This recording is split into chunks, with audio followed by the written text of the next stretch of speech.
que par hasard, vous auriez peur des hommes? Pas du tout. Je suis très à l'aise en leur compagnie. Allons, Nozotomi. Vous pouvez me dire la vérité sans gêne. Tout ce que je veux, moi, c'est vous aider. C'est bon, je vais bien. En fait, je vous dérange? Pas du tout, monsieur.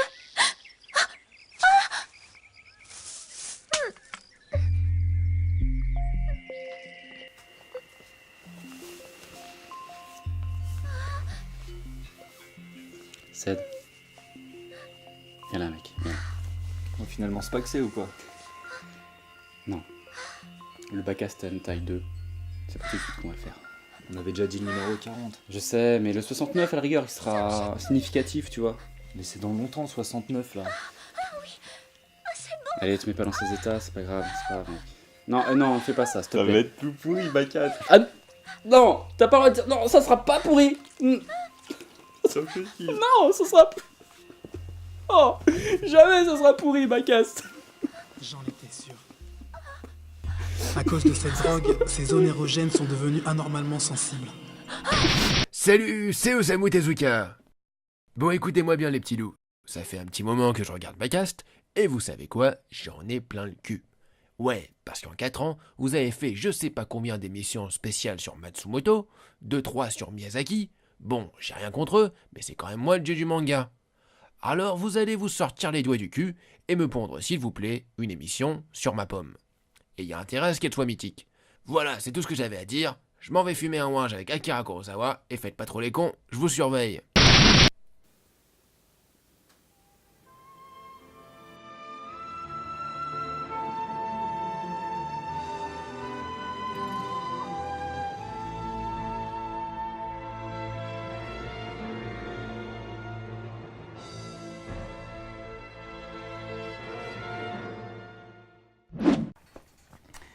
Salut à tous et bienvenue dans Bacast. Bonjour. Bonjour Philippe. Comment ça va? Chips. Double contre chips. J'ai Oh gagné. merde! Ah, yes. Non! Donc nous voici dans un Bacast consacré à Osamu Tezuka à l'occasion du coup de la sortie du DVD du film Bouddha, l'adaptation d'Astro Boy. de Bouddha de Tezuka justement. Et en fait on a pu aussi voir le deuxième qui est sorti au Japon en février. Bon, on l'a pas vu au Japon, on va pas se la péter, on l'a juste vu en projection presse, vous en faites pas. Dans une toute petite salle sans intérêt, vous inquiétez pas. Vous voulez pas savoir où c'est non plus. Mais au moins on va vous parler de ces deux films en première partie. Ensuite il y a Fabien avec un joli t-shirt qui viendra pour faire un petit dossier, un petit constat sur l'animation via Tezuka, parce qu'il est quand même important le bonhomme et pas que pour ses mangas. Et enfin, toujours avec Fabien, on vous parlera d'un manga comme ça, sorti de derrière les fagots, pas très très connu de Tezuka. Ok, on y va direct? C'est parti. Et tout de suite.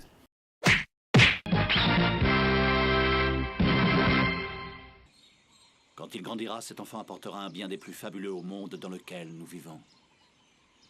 Il accomplira de très grandes choses. Des choses aussi immenses et infinies que le ciel.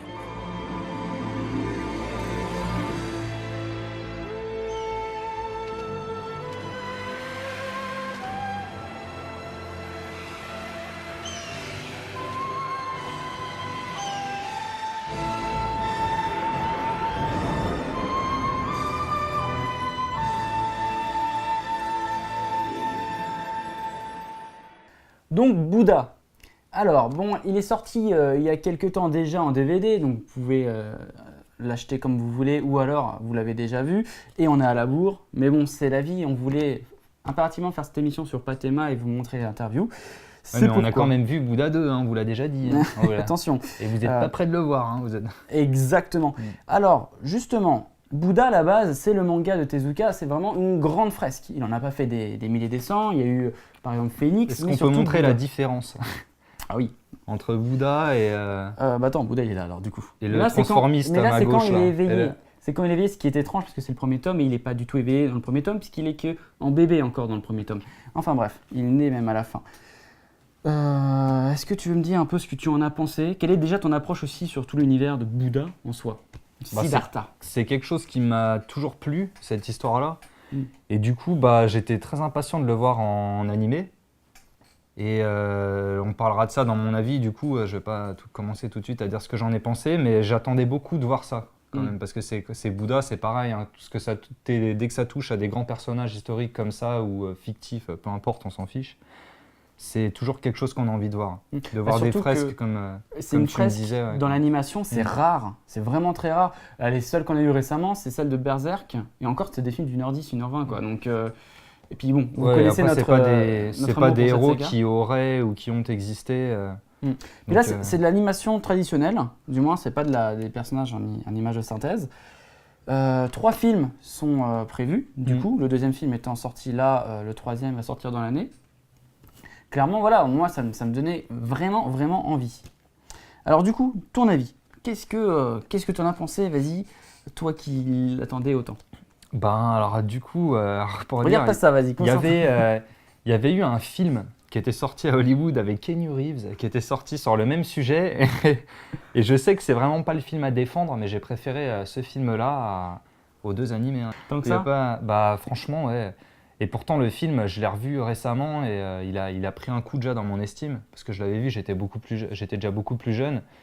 Et je sais pas, je trouve que pour l'histoire d'un prince comme ça qui veut aller voir la misère, donc c'est un enfant qui veut voir la misère pour comprendre son peuple et sa souffrance, et bah justement, elle est où la misère et la souffrance, quoi? Mais moi, je l'ai vu, mec. Ouais, non, mais c'était quelques trucs et c'était tout gentillet. Ça me rappelle le livre de la jungle à l'époque, là, qui avait été coproduit, tu sais, par des Français, des Japs et tout ça, là, les Italiens. La série, tu veux dire. Voilà, ouais. Comme celle de Zorro, tout ça. Ouais. Pour moi, c'était quand même plus glauque de voir ça que de voir ce truc-là. Je vois ça maintenant avec les yeux que j'ai là et je me dis, franchement, rien que les informations à 20h, c'est une torture comparée à ce truc-là. Bah, disons qu'il te... Alors, il faut dire que ça part d'un manga à la base. Hein. C'est la vision plus de Tezuka qu'autre chose sur Bouddha. Et Tezuka, il a un style qui est quand même très arrondi en termes de dessin. Les personnages sont ronds, ils font tous des sauts périlleux de partout. Voilà, ça fait très cartoon. Et, mais comme en vous montrant la tête, justement, regarde, c'est un peu... Enfin, on voit quand même que c'est un androgyne, quoi, encore, le héros. Non, arrête. Enfin, parce qu'il a du maquillage, mais ça va pour l'époque. Le style là de Tezuka, il est reproduit, mais en plus fin, en plus réaliste. Ils vont pas faire des trucs totalement ronds comme il faisait dans ses dessins. Pourtant, ça aurait pu passer. Hein.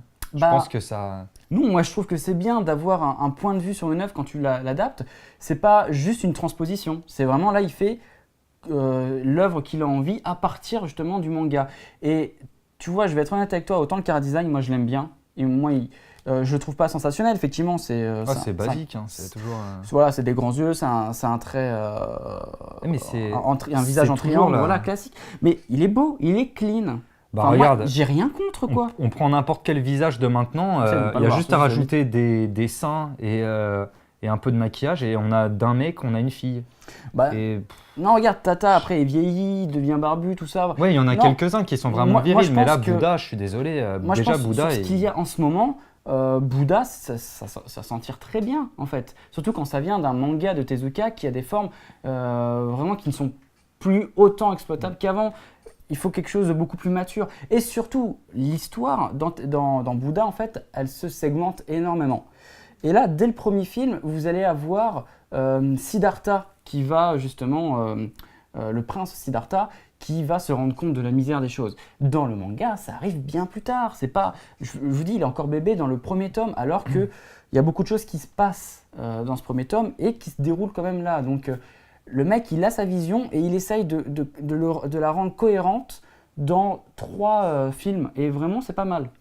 Bah moi, déjà, tu vois, ce qui me choque un peu, c'est que donc c'est une adaptation d'une adaptation déjà. Donc ça commence déjà à faire beaucoup. D'un point de vue sur la vie de Bouddha. Regarde, tu as un film. Mais ouais, mais pourquoi on peut pas garder le truc entier, quoi. Genre, il dit d'après l'œuvre de Tezuka. Je sais même pas pourquoi j'essaie de lire le truc, mais d'après l'œuvre de Tezuka. Donc pourquoi pas avoir gardé son empreinte, c'est un monument. Ce manga est un monument. Il brasse plein de thèmes et il arrive à créer des super personnages. Il ne te parle pas que des Siddhartha. Il te parle de la différence des castes et pour les représenter, il va te parler de personnages extrêmement charismatifs. Caritatifs, comme Coluche. Non mais clairement, t'as quand même une galerie de persos qui est juste, c'est généreux, clairement. Et franchement, moi, ça me plaît de voir un film comme ça. Le premier film m'a vraiment touché. Autant le deuxième, un petit peu moins. Pourtant, le deuxième, c'est l'éveil, c'est celui qui devait être le plus magnifique. Mais le premier film, moi, j'ai senti cette différence des castes. Effectivement, tu les vois pas traîner dans la boue à fond, en train de saigner de partout, de s'écorcher au quotidien. Le premier est quand Je même suis meilleur d'accord. que le deuxième. Disons qu'à la base, l'éveil, c'est quelque chose qui doit être dur à filmer parce que c'est très long en fait. Il doit subir. Oh, ça arrive un peu. Enfin, on va pas. Enfin, non, mais c'est Il l'histoire de arrive à la Bouddha. fin. De toute Oui. façon, il n'y Il a pas y a vraiment pas à de spoiler. spoiler tout ça. Non, je L'éveil, trouve c'est dans que le ça deuxième arrive. film. Ça me choque un peu de la façon dont ça arrive, quoi. C'est très rapide. Je me C'est suis ça que dit j'ai pas quoi, aimé. quoi comme ça. Déjà, et, ouais, effectivement. C'est que j'ai l'impression que c'est tous les. C'est en gros, on peut dire, c'est 3 gros OAV mis à côté et ça fait comme ça. Il y aura peut-être un petit twist à la Attends, fin. rien que le premier, il dure 2 heures. Enfin voilà, en termes de qualité d'animation, il est beau. Des fois, tu as des combats, tu vois tout le monde animé. Oui, non, ça c'est Et vrai. c'est pas du berserk justement. C'est pas de la 3D vraiment criarde. C'est vraiment très beau. T'as une ampleur. Les décors sont magnifiques et t'en vois beaucoup. Il n'y a rien à dire là-dessus, tu vois. Déjà, c'est énorme. Enfin, c'est inspiré. Ils ont gardé tous ces personnages, tout ça, mais ils s'en éloignent. C'est comme si, je sais pas, comme si on prenait Dragon Ball Z et qu'on les dessinait à la Clamp. Moi, ils peuvent me mettre Dragon Ball Z dessiné comme Clamp, je refuse de voir ça, je suis désolé. Toi, t'es. Parce qu'on me vend un truc d'Akira Toriyama, donc je veux voir son trait. Là, on me vend Tezuka, tu sais, c'est ça en fait. Quand tu m'en as parlé, je me suis dit, ah ouais, ça va être dessiné comme ça. Et je me suis dit, c'est vrai que ce mec, il est très très fort, donc j'aimerais vraiment le voir. Ouais. Et quand j'ai vu ça, ça m'a un petit peu refroidi. Tu vois, moi, Tezuka, je trouve que son trait ne peut plus être exploité pareillement qu'avant. Il faut qu'il y ait un coup de jeune sur le trait de Tezuka. J'adore Tezuka, je lis en boucle ses mangas et tout, mais en film, moi, ça me fait plaisir de voir ces histoires qui sont dingues. Ouais, rafraîchi comme ça, voilà, je comprends ce que tu veux dire, mais moi, c'est toujours... c'est le cœur qui se dit on oublie les anciens et il faut que tout soit nouveau et ça me déçoit toujours un peu. Ouais. Attends, moi il y a un enfant qui cherche l'histoire de Bouddha, je suis fier de lui dire tiens regarde ça, c'est sympa. Ouais, voilà, c'est sympa mais ça va pas lui montrer la... Même dans le film avec Keanu Reeves, je me rappelle, bon c'est pas un exemple, hein, c'est vraiment, je vous cite Hélène et les garçons, quoi, faut pas chercher plus haut. Keanu Reeves, n'oublions pas qu'il va faire les 47 Ronin. Et qu'il aura peut-être une émotion. Enfin. Et du coup, je sais pas, enfin je dis toujours je sais pas, mais si je sais, c'est que j'en attendais plus, je sais pas, j'en attendais vraiment plus, quoi. Ouais. Moi j'en attendais plus du 2. Le 1 il est vraiment très bien, moi je trouve. C'est le 2 qui est un petit peu trop bref. Mais c'est pas le truc, le troisième quand il va sortir, c'est pas le truc que j'irai chercher, tu vois. C'est pas comme un nouvel épisode d'une série qui me plaît, tu vois, c'est un truc où t'attends, oh là là, ça on est vendredi, ça va tomber, machin. Et non, là c'est vraiment... c'est à tatillon, pas feutré. On verra parce que le troisième film va être sur le pouvoir de Bouddha, sur l'influence qu'il aura. Et quand tu vois, il y a un film qui est magnifique, que j'ai vu en plus à la même période, là en janvier, à la Maison de la Culture du Japon, de Kenji Misumi, La vie de Bouddha. Et c'est un film, les amis, qui est d'une magnificence, mais c'est génial. Il te donne tout l'aura de Bouddha, et quand il devient justement, quand Siddhartha devient Bouddha, il est comme un mythe dans ce film. Il est tel un mythe que tu ne vois plus son visage, tu vois toujours ces halos de lumière derrière, etc. Et tu as un regard exclusivement sur les humains, ok ? Les humains qui vont graviter autour de lui. Et tu commences à la voir à la fin du deuxième film, justement, avec ce géant-là, tu sais, qui se bat pour survivre tout simplement, et qui va à la rencontre de Siddhartha. Et je pense que le troisième film devrait reproduire ce schéma, c'est-à-dire partir sur ces gens-là. Mais bon, bien sûr, ils vont coller au manga de Bouddha, et c'est vraiment, ça va être bien. Vraiment, je t'assure, la fin va être très bien. Moi, j'ai hâte de la voir. Voilà. Bon, moi je vous le conseille en tout cas. Prince Siddhartha, qu'est-ce que vous faites? Ah!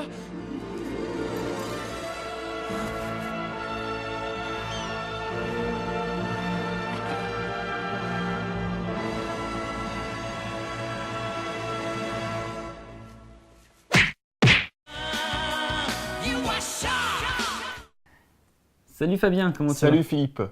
Bonjour à tous, vous allez bien? Qu'est-ce que tu fais avec tes mains? Tu essaies d'influencer les gens? Non, je leur dis bonjour, je suis poli. C'est ça. Alors comment ça se passe avec Tokuscope? Bah écoute, ça va.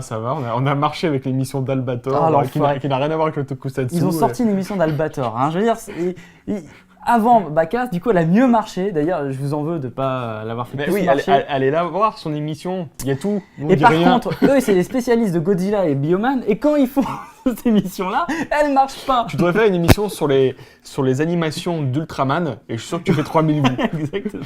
Juste sur Facebook. Ce serait une bonne guerre.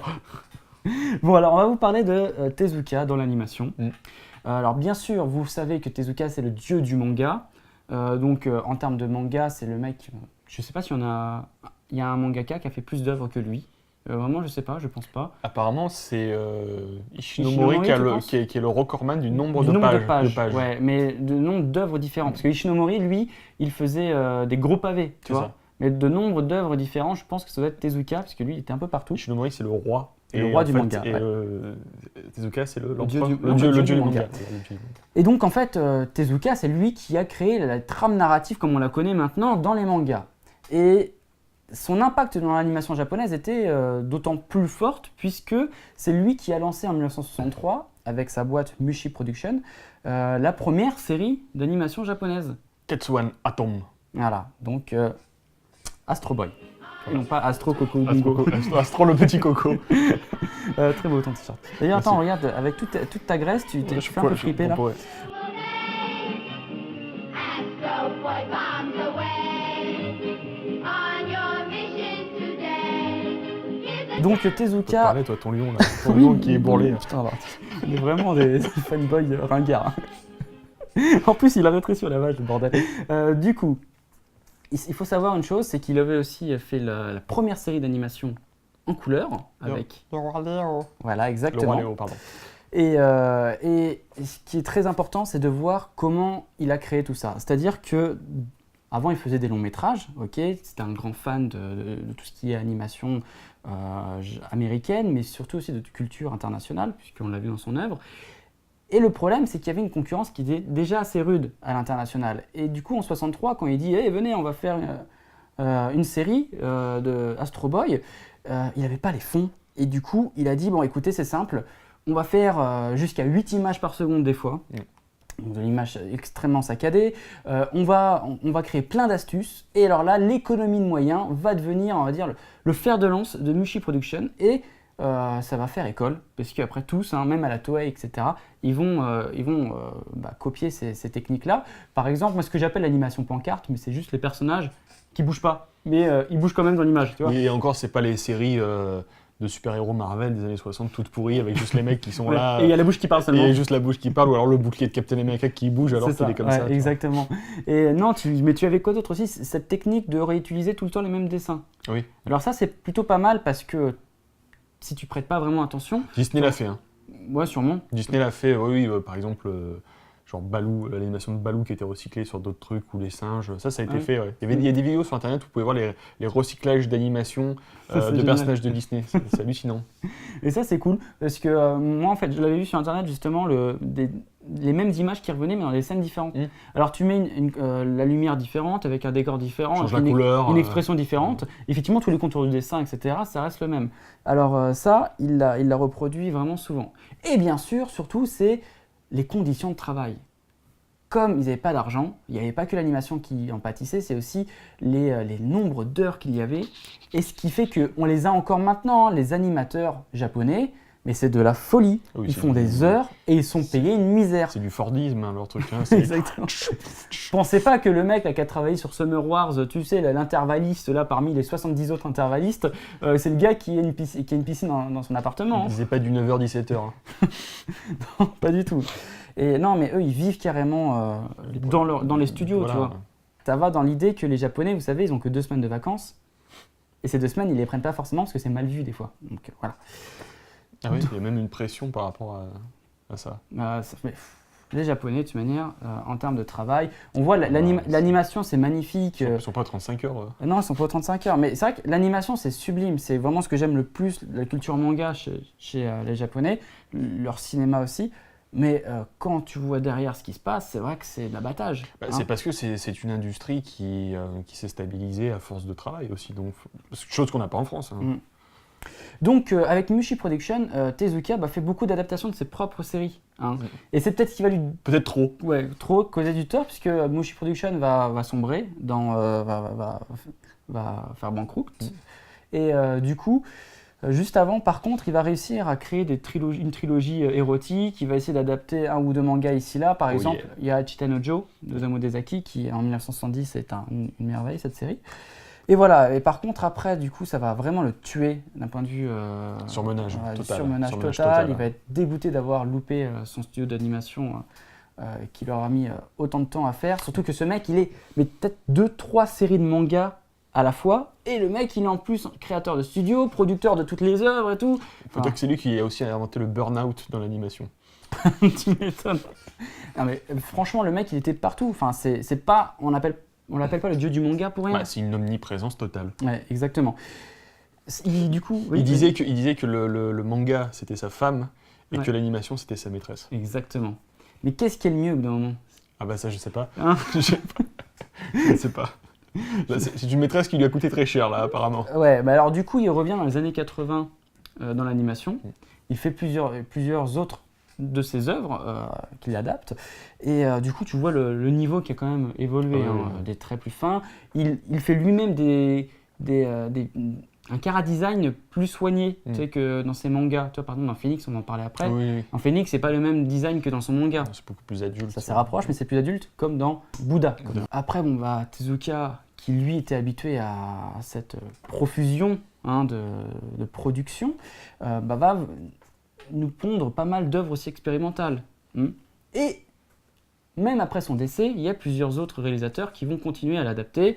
Il y a Tezuka Production qui va continuer. Et alors là, c'est vraiment quelque chose qui est sans fin. Tezuka, toutes ces séries, elles sont remakées encore. Remakées, Léo, Astro Boy, Blackjack, il y a toujours des... et des fois, on en découvre de nouvelles. Oui, c'est ça, exactement. Il a fait tellement de trucs que tout n'est pas fait. Et du coup, c'est une production tellement pléthorique qu'il faudrait au moins encore 50 à 100 ans pour tout adapter. C'est ça. Ouais, et bien adapté. Et encore les mecs, ils trouveraient encore d'autres manières de l'adapter. Mais oui, parce que tout dans les mangas n'ont pas forcément été adaptés. Dans Astro Boy, il n'y a pas tous les chapitres. Non, ça c'est vrai. Donc bon, on avait décidé du coup parmi tout ça de choisir 4 œuvres. 4 œuvres qui étaient singulières et qui nous plaisaient fortement. Ou du moins singulières. 4 œuvres parmi la galaxie. Voilà, c'est ça. Et des choses qui nous plaisent vraiment et qui méritent d'être mentionnées. Donc on va commencer par Phoenix. Vas-y. Donc Phoenix, l'oiseau de feu, aussi connu sous le titre donc, de Phoenix 2772. Attendez, Philippe prend le DVD. Qui est sorti chez nous, chez Wildside. Ouais. Et en fait, donc, si je ne me trompe pas, c'est vrai que le manga se passe à différentes époques, je crois. Donc, on raconte l'histoire de ce fameux phénix, donc le Hinotori. Et là, ça se passe dans le futur. Et c'est encore une histoire dans laquelle le phénix va intervenir. Donc, on suit le jeune héros. Ça fait un petit moment que je n'ai pas vu le film, donc je ne me souviens plus du nom du héros. Qui vit Godot, donc qui vit plus ou moins une histoire d'amour avec un robot, enfin qui vit tout le temps, Olga, je crois qu'elle s'appelle. Oui, je crois que c'est Olga, effectivement. Olga. Alors, attends. Et vas-y, continue. Donc en fait, c'est encore cette espèce de pseudo space opéra avec des histoires, avec des histoires enfin qu'on voit souvent chez Tezuka, c'est-à-dire les luttes de pouvoir, des références caste, SF, un peu une sorte de métropolis déjà avant l'heure, mais dans l'espace. Mais encore une fois, il y a une dimension métaphysique qui est très forte parce qu'on a ce fameux phénix qui traverse les âges, qui va intervenir sur la vie des personnages, et ça va être une réflexion sur la vie, la mort, l'immortalité, ce genre de choses. Et il y a un truc fantastique dans ce film, ce sont les 10 premières minutes. Bon, tout le film est excellent, mais les 10 premières minutes. Je connais pas beaucoup de films où on voit la naissance du héros, parce que le film commence, on voit le fœtus du héros qui est un peu généré de manière un petit peu artificielle, comme dans Bienvenue à Ketaka, ce genre de choses. Exactement. Et ensuite, on a un montage qui doit durer, je sais pas, 10 bonnes minutes, un petit peu comme dans Là-haut, vous voyez Là-haut, la vie du couple des vieux là. Et là, vous voyez un peu la même chose, vous voyez sa vie de 0 à 20 ans à peu près. Et c'est un passage, enfin c'est un montage qui est complètement hallucinant et hypnotisant parce que vous dites voilà, je suis avec mon héros et je le vois. Énormément d'émotions. Il y a énormément d'émotions parce que tout passe par la pureté des images et par la musique. Ouais, exactement. Par contre, je soupçonne un petit peu ce film d'être une réaction à Galaxy Express 999. 1980 ce film, Galaxy Express 1979.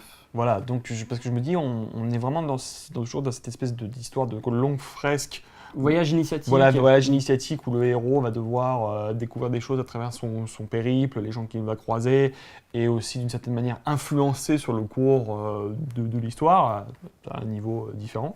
Donc je me demande s'il n'a pas fait ça en disant voilà, il y a quand même une jeune génération de réalisateurs comme Rintaro qui adaptent d'autres auteurs comme Matsumoto, et peut-être qu'il faut aller vers la SF. Transcender transcender un peu le récit de base. Tu vois, la SF, c'était un peu le truc à l'époque qu'il fallait faire, quoi. Bah oui. Après Star Wars, bon, il faut le dire. Non, puis je pense qu'il devait être vexé. Puis tu te mets à sa place. Enfin, c'est vexant de se dire que tu as fait plein d'œuvres de science-fiction avant ceux qui suivent. Et les jeunes loups. Et les jeunes loups, qui étaient Gonagai, Leiji Matsumoto, Ishinomori, et que finalement, c'est eux qui, dans les années 70, sont le plus adaptés, tu vois. Oui. Donc oui, j'imagine que quand il revient, il a envie de faire un truc de taré. D'ailleurs, extrêmement gros budget sur ce film. Très très gros budget. Hein. Extrêmement gros flop au Japon sur ce film. Le bonhomme, il n'a pas de chance. Non. Bah oui, mais peut-être qu'il arrive un peu tard du coup. Bah, peut-être un petit peu trop tard. Parce qu'on est dans les années 80, là ça commence à être le précurseur après de tout ce qui est plutôt cyberpunk, tu vois. La SF classique. L'imagerie est pas assez forte. Non. Quand tu as un Galaxy Express ou un Battleship Yamato qui sont passés avant, tu as une imagerie qui n'est pas assez Ça forte. revient trop sur les années 50-60. Voilà, le film fonctionne à fond sur le côté métaphysique, mais pas assez sur l'imagerie, je trouve. Totalement, je suis d'accord. Mais c'est vrai qu'il est envoûtant. Oui, tout à fait. On va continuer avec Blackjack.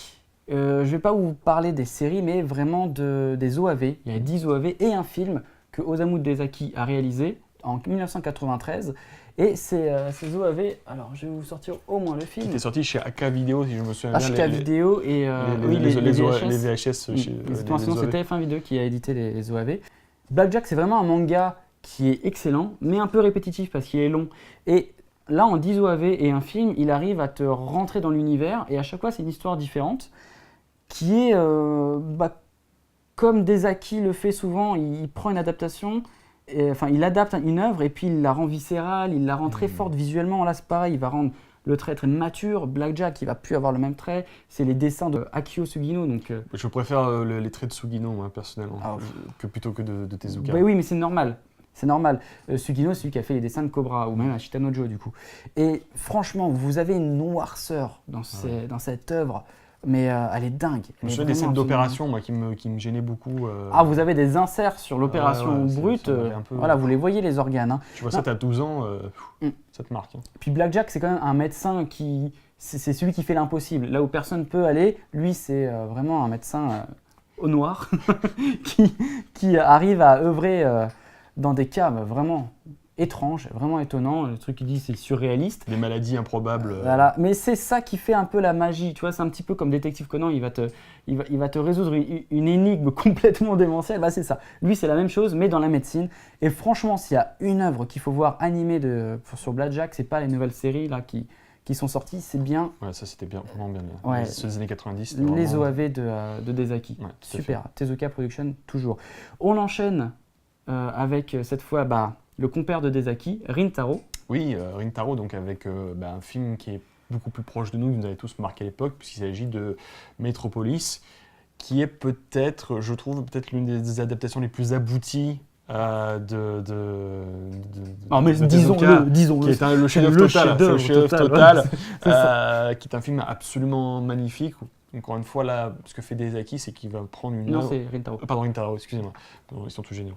Mais Rintaro qui va prendre une œuvre quand même assez large, parfois où il ne se passe pas grand-chose, où les gens parlent beaucoup, et il va t'en faire une réappropriation, on va dire, sur 2 heures. Exactement. Et il va t'en faire une claque absolue. Moi, je me souviens...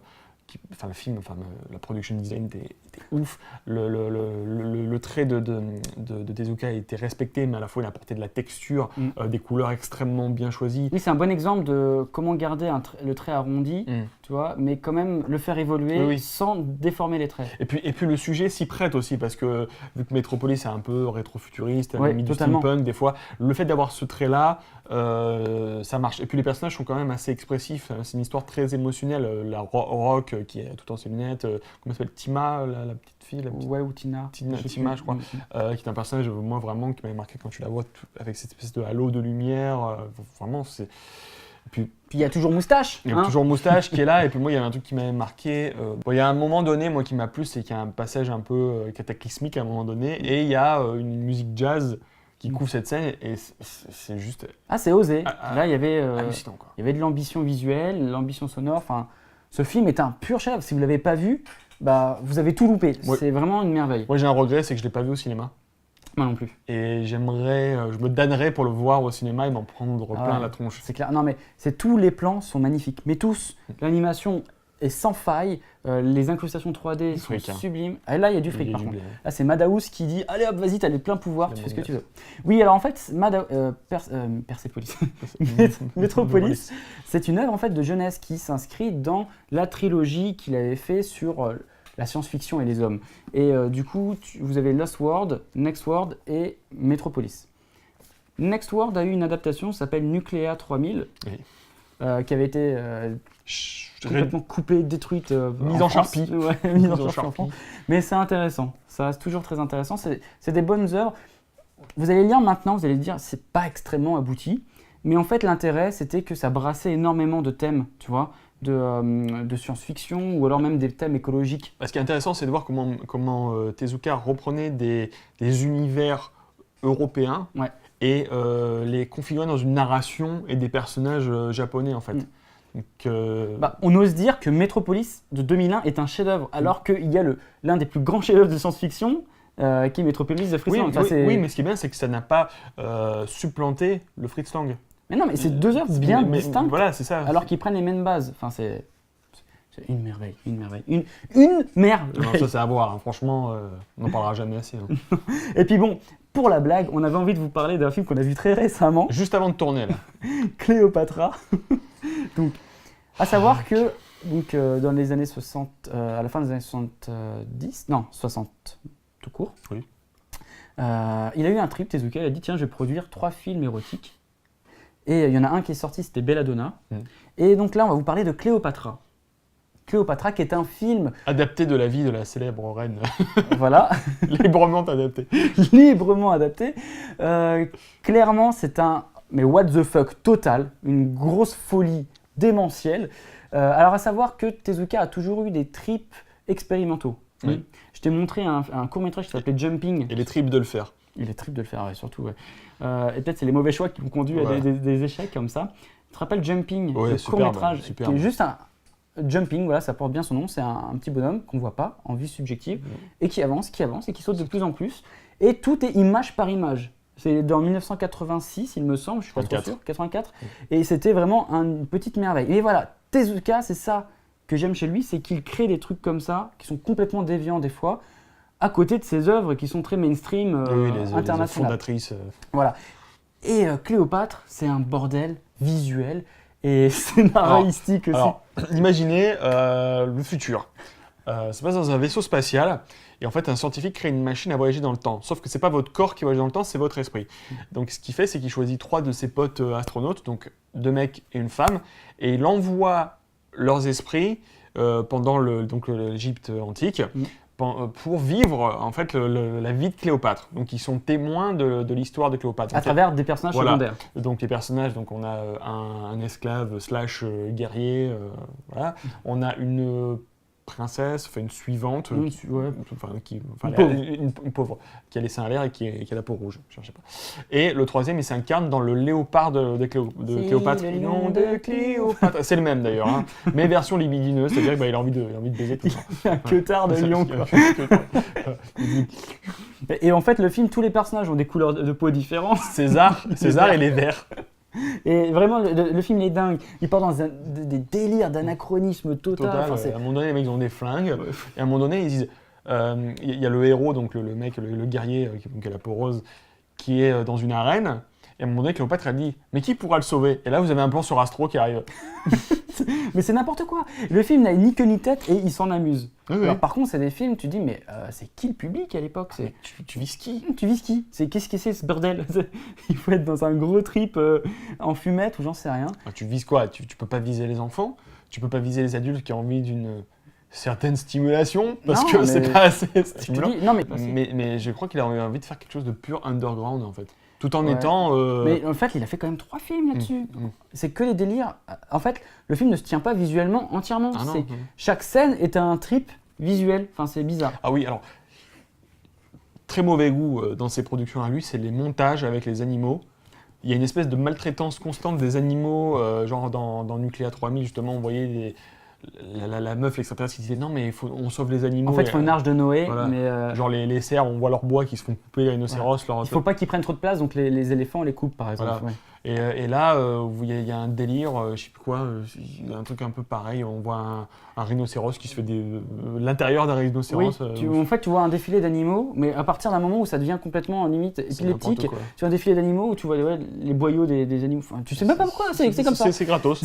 Déjà, vous verrez le montage où on vous présente l'Égypte ancienne, vous vous dites, mais putain, qu'est-ce que c'est que ce truc? On voit à un moment donné un soldat romain qui soulève une jupe d'une petite fille qui est habillée à l'époque Ah, contemporaine. le début, mais la première heure de ce film, je vais être honnête avec vous, c'est une merveille. Ah oui, C'est juste oui. que le film il dure presque 2 heures, et que c'est éprouvant, mais la première heure c'est tellement un what the fuck, C'est mais n'importe avec quoi. un rythme soutenu, que c'est vraiment sympa. Bon allez, on va passer à la rubrique manga.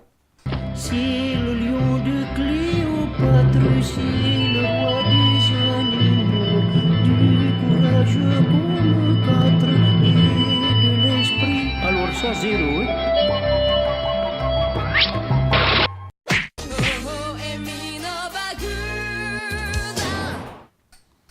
Donc parmi tout ce qu'il a fait, hein, Production pléthorique. toujours, voilà, on va pas vous parler des grandes sagas comme le Phénix. Soyons pas commercial. Non, essayons de chercher la chose qui est sympa, la petite œuvre qui se démarque, hein, voilà. Alabaster. Ça, c'est du manga qu'on ne dirait pas de Tezuka. Ça, c'est un manga très noir. Oui, putain, désolé. Sans mauvais jeu de mots. Oui, sans mauvais jeu de mots, parce qu'en fait, c'est l'histoire, c'est comme un Fantomas, en fait. C'est l'histoire d'un athlète noir qui est amoureux d'une star, donc blanche. Et en fait, cette star kiffe ce mec, ils sortent ensemble et tout ça. Et puis dès qu'il la demande en mariage, en fait, elle se moque de lui. Elle dit mais non, mais c'est pas vrai, mais je me suis jamais. Attends, j'étais noir, je suis blanc. Enfin, je veux dire, voilà. Donc, il est complètement dérouté, il est un peu violent et du coup, il est jeté, il fait une grosse connerie et il est jeté en prison. En prison, on lui dit qu'il y a un mec un petit peu véreux, un scientifique bizarre, qui lui dit écoute, si tu vas chez moi, il y a une machine qui te permet d'être invisible. Alors du coup, il fait ses 50 tôles, il va chez le scientifique en question, parce que lui, il veut se venger. Et du coup, il va essayer d'utiliser cette machine qui rend invisible. Et il se la met sur le corps, et en fait, il est complètement brûlé, puis l'épiderme. Du coup, c'est quelque chose d'assez malsain. Et il va justement se venger de cette femme. Et tout ça aura une conséquence sur l'avenir, sur le fait qu'il y a eu des enfants, enfin, il y a eu une procréation, etc., qui va avoir aussi cette malédiction. Ça va aller plus loin. Et clairement, c'est une œuvre. Une sorte de saga quand même. Ah, c'est une saga. C'est un gros bouquin, un gros pavé, comme vous pouvez voir. Mais c'est quelque chose de très sombre. Et surtout, autant en termes de sombre, on avait Vampire, la saga Vampire, qui est quand on bien une dark, couche hein. quand même, ouais. Mais là, le personnage, déjà, c'est le héros, enfin c'est le héros, c'est le personnage principal et c'est un méchant qui est pas visuellement très beau, au contraire, il est extrêmement repoussant. Et à chaque fois, c'est des destins assez tragiques au final. Il ressemble au mutant de la planète des singes du deuxième film. Ouais, c'est pas faux. Les méchants Exactement. L'explosion nucléaire là. Mais là, je pense que c'est surtout. Enfin, il ressemble à rien là, mais c'est juste pour dire qu'il a pas de peau. Oui, c'est censé être il est homme vraiment sans dégueulasse, couleur, en fait. quoi. Ouais. Voilà. Translucide. En fait, translucide, ouais, mais c'est. Et moi, je trouve que ça se rapproche plus du coup sur, toi, c'est l'enfant justement qui est invisible, qui est obligé d'être poudré pour être en société. Et je trouve que ça reprend plus un trait d'Ishinomori. Oui. Parce que c'est plus sombre, tu sens que là, il n'a pas lésiné dans les noirs. Parce que là, il y a pas mal le côté un peu gothique qu'on voit chez Ishinomori, tout ce qui est château, tout ce qui est. Les personnages. Les méchants, hein. Voilà. Et en plus, dedans, il fait beaucoup moins de rebonds cartoonesques, etc. Voilà. Il fait pas ces gueules de cochon qu'il fait souvent dans ses mangas. Il y en a un petit peu, mais beaucoup moins. Ouais, beaucoup moins. Et on est quand même dans une intrigue vraiment extrêmement non, mais les pages sont vraiment très fouillées. C'est Alabaster, sorti en France, donc ça, on vous le conseille. Si vous voulez quelque chose de mature chez Tezuka, il n'a pas fait que des traits arrondis, voilà. Et c'est vraiment exceptionnel. Bon, en tout cas, Merci d'être venu. Bah écoute, toujours un plaisir. Bah oui, et moi aussi. J'espère que tu reviendras très vite et que tu m'inviteras pour refaire des émissions polémiques comme Power Rangers sur Tokuscope. Bah écoute, on va nous trouver. Et en tout cas, on vous remercie beaucoup. N'hésitez pas à aller sur le site Animeka pour pouvoir, une bonne base de données, pour pouvoir rechercher des bonnes infos et de bonnes critiques aussi. N'oubliez pas de nous retrouver sur Facebook, sur Twitter, sur Communiquez, YouTube, faites tourner. iTunes. Oui, n'hésitez pas à partager. Allez voir le nouveau module Backcast Shot aussi. Oui, parce que c'est là où les chefs-d'œuvre résident. Les vrais, les grands, Les les grands grandes chefs-d'œuvre. œuvres. Et voilà, en tout cas, on vous embrasse fort. Et n'hésitez pas à compléter cette émission parce qu'il y a tellement de choses à dire sur ce dieu du manga. Cède. Viens là, mec, viens. Tu me demandes en mariage ou quoi? On va pas faire le bac à shot 2. Je m'en fous. Ok.